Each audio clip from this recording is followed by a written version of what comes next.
సాధారణంగా పెద్దవాళ్ళు చెప్తూ ఉంటారు. ఒక కొడుకుని పెంచే కంటే ఒక చెట్టుని పెంచుకుంటే చాలా ఉపయోగపడుతుంది. రేపు అది పెరిగి పెద్దయిన తర్వాత తినడానికి మన పళ్ళు ఇస్తుంది. అన్ని రకాలుగా కూడా ఉపయోగపడుతుంది. కొడుకు కంటే చెట్టుని పెంచుకోవడం బెటర్ అని ఇలాగా పెద్దవాళ్ళు అంటూ ఉంటారు. అయితే నిజంగా ఇది నిజమనే అనిపించింది. మహారాష్ట్రలోనూ ఒక ఆయన తన పొలంలోనూ ఒక ఎర్రచందనం చెట్టుని పెంచుకున్నాడంట. ఆయన వయసులో ఉన్నప్పుడు ఎప్పుడో చిన్నతనంలో ఆ చెట్టుని వేశాడంట. అయితే అది అలా పెరుగుతూ ఉంది, పొలాన్ని పండించుకుంటున్నారు, అన్నీ జరుగుతూ ఉన్నాయి. అయితే ఇప్పుడు ఆయన వయసు చాలా పెద్దదైంది, దగ్గర దగ్గర 80 ఏళ్ళు పైనే ఉన్నాయి ఆయనకి. అయిన తర్వాత ఇప్పుడు వాళ్ళ పొలం గుండా రైల్వే ట్రాక్ వెళ్తూ ఉందంట. వెళ్తూ ఉంటే చెట్టు అడ్డం వచ్చిందంట. ఇంకా రైల్వే వాళ్ళు ఏం చేశారు, అయితే చెట్టుని తీసేయాలి, రైల్వే ట్రాక్ వెళ్తుంది కదా అని చెప్పేసి ఆ చెట్టుని వీళ్ళకి ఏమీ పెద్దగా చెప్పకుండా ఏమీ చేయకుండా చెట్టుని నరికేశారంట. చూస్తే ఆ చెట్టు చాలా పెద్ద మానయ్యి, నిజంగా ఎన్నో సంవత్సరాల వయసున్న చెట్టు అది. అయితే మంచి ఎర్రచందనం చెట్టు అని అంటే నిజంగా అది ఖరీదు కూడా ఎక్కువే ఉంటుంది కదా. ఆ చెట్టుని నరికేశారంట. అయితే ఈ పెద్ద ఆయనకి చాలా బాధ అనిపించిందంట. ఎప్పుడో వేసిన చెట్టు ఇన్ని సంవత్సరాలు అది పెరిగింది అని చెప్పేసి ఆ చెట్టు గురించి ఇవి ఎర్రచందనం చెట్టు అని తెలుసు, కానీ అసలు ఇంకా దాని క్వాలిటీ ఏంటి, అది ఏంటి అనేది అసలు ఆ చెట్టు గురించి వీళ్ళకి అంతగా తెలియదంట. అయితే ఆయన వెళ్ళి ఫారెస్ట్ అధికారులకి ఇలా అందరి చేత కూడా ఆ చెట్టుని పరిశీలించి నా చెట్టు ఇలా నరికేశారు, ఏం చెప్పలేదు, అసలు ఇది ఏంటి అని చెప్పేసి ఆ చెట్టు గురించి పరిశోధన అంతా చేయించి ఎర్రచందనం క్వాలిటీ ఏంటి ఇలాంటివన్నీ కూడా చెట్టు గురించి ఎన్ని సంవత్సరాల వయసు ఉంది, అసలు దాని క్వాలిటీ అని ఇవన్నీ కూడా ఫారెస్ట్ అధికారుల చేత చెక్ చేయించారంట. అయితే వాళ్ళు అన్ని ఆ చెట్టుకు సంబంధించిన వివరాలన్నీ వాళ్ళు ఇచ్చారంట. ఈ చెట్టు ఇన్ని సంవత్సరాలది, చాలా మంచి క్వాలిటీ, ఇది ఇలాగా అని ఆ చెట్టుకు సంబంధించినవి ఉంటాయి కదా, ఆ వివరాలన్నీ కూడా ఇచ్చేసరికి ఆయనకి చాలా బాధ అనిపించిందంట. ఇన్ని సంవత్సరాలు పెంచాను ఈ చెట్టుని, వీళ్ళు ఇలా నరికేశారా, మరి నాకు ఎంతో కొంత నష్టపరిహారం రావాలి కదా, ఇది ఎర్రచందనం చెట్టు అని అంటే చాలా ఖరీదైంది కదా అని చెప్పేసి ఆయన కలెక్టర్లకి పిటిషన్ పెట్టుకోవడం, పోలీస్ స్టేషన్లో కంప్లైంట్ ఇవ్వడం, ఇలాంటివన్నీ కూడా ఆయన చేసుకుంటూ వెళ్ళాడంట. చేసుకుంటూ వెళ్తే ఎవరు కూడా పెద్దగా పట్టించుకోలేదు. ఆ చెట్టే కదా, దాని గురించి ఎందుకు ఇలా పోలీస్ స్టేషన్ల చుట్టూ కలెక్టర్ల చుట్టూ తిరగడం అని అన్నట్టు పెద్దగా ఎవరూ పట్టించుకోలేదు. అయినా కూడా ఈయన ఎక్కడ కూడా వదిలిపెట్టకుండా హైకోర్టులో పిటిషన్ వేశారంట ఆయన. ఇది నా చెట్టు ఇన్ని సంవత్సరాలది, నేను పెట్టి పెంచుకున్నాను, నేను రైల్వే వాళ్ళు గవర్నమెంట్ వాళ్ళు ఇలా దీన్ని నరికేశారు, నాకు నష్టపరిహారం కావాలని చెప్పేసి ఈయన దగ్గర ఉన్న రిపోర్ట్లు, చెట్టుకు సంబంధించినవి కాగితాలు ఇవన్నీ కూడా పెట్టి కోర్టులో పిటిషన్ వేశారంట. అయితే అది ఆ కేసు 7 సంవత్సరాలు నడిచిందంట కోర్టులో. ఆ కేసు 7 సంవత్సరాలు నడిచిన తర్వాత కోర్టు తీర్పు ఏమిచ్చిందంటే, ఇది చాలా మంచి ఎర్రచందనం చెట్టు, దీని వయసు ఇంత, ఇది మంచి క్వాలిటీ చెట్టు కాబట్టి నష్టపరిహారం ఇవ్వకుండా మీరు ఆ చెట్టును తీసేయడం జరిగింది, కాబట్టి ముందు ఆయనకు ₹1,00,00,000 నష్టపరిహారం ఇవ్వాలి గవర్నమెంట్ అని చెప్పేసి ఆ కోర్టు తీర్పు ఇచ్చిందంట.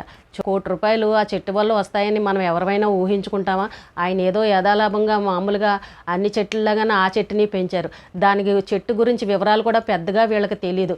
ఊరికే ఎర్రచందనం చెట్టు ఏదో అలా పెరుగుతుంది, నీడనిస్తుందిలే అని అన్నట్టు పెంచుకున్నారు, కానీ ఆ చెట్టు వల్ల ఇంత ₹1,00,00,000 వస్తాయని ఆయన ఏనాడు ఊహించలేదు.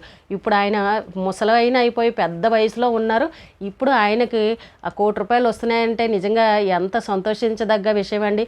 కొన్ని సామెతలు పెద్దవాళ్ళు చెప్తూ ఉంటే ఇవి చెప్పడానికే ఉంటాయిలే, ఏం పెద్ద నిజాలు ఉండవని అనుకుంటాం, కానీ అలాంటివి ఖచ్చితంగా జరిగినప్పుడు మాత్రం అమ్మో కరెక్టే, పెద్దవాళ్ళు ఊరికే చెప్పలేదు అని మళ్ళీ మనకు అనిపిస్తూ ఉంటుంది. ఇప్పుడు ఆయన అంత ముసలాయన అయిన తర్వాత ఆయనకి ₹1,00,00,000 రాబోతున్నాయి. అయితే కోర్టు తీర్పు రాగానే 50 లక్షల ముందు ఆయన అకౌంట్కి ఇచ్చేశారంట.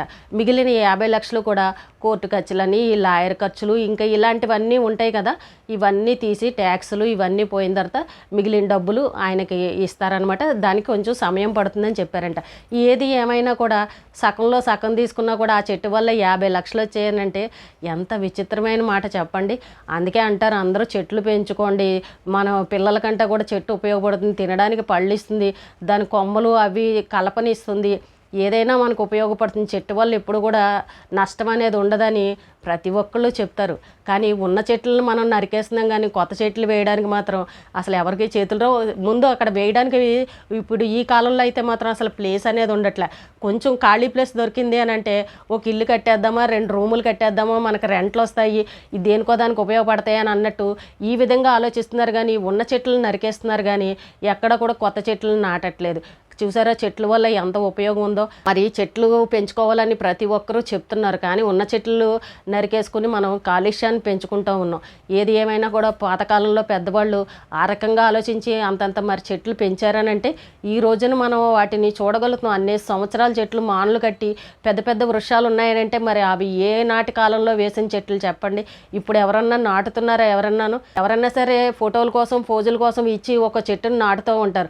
తర్వాత దాని మొహానికి నీళ్లు ఉండవు, అది బతికిందా చచ్చిందా ఏంటనేది కూడా చూడరు. ఏదో వేసామంటారు, కానీ అది పెరిగి పెద్ద అయ్యేలాగా వరకు కూడా మనం చూడాలి కదా. మరి మన పిల్లల్ని కంటము, వాళ్ళు పెరిగి పెద్ద అయ్యే వరకు ఎంత ప్రేమగా ఎంత జాగ్రత్తగా చూసుకుంటాం చెప్పండి.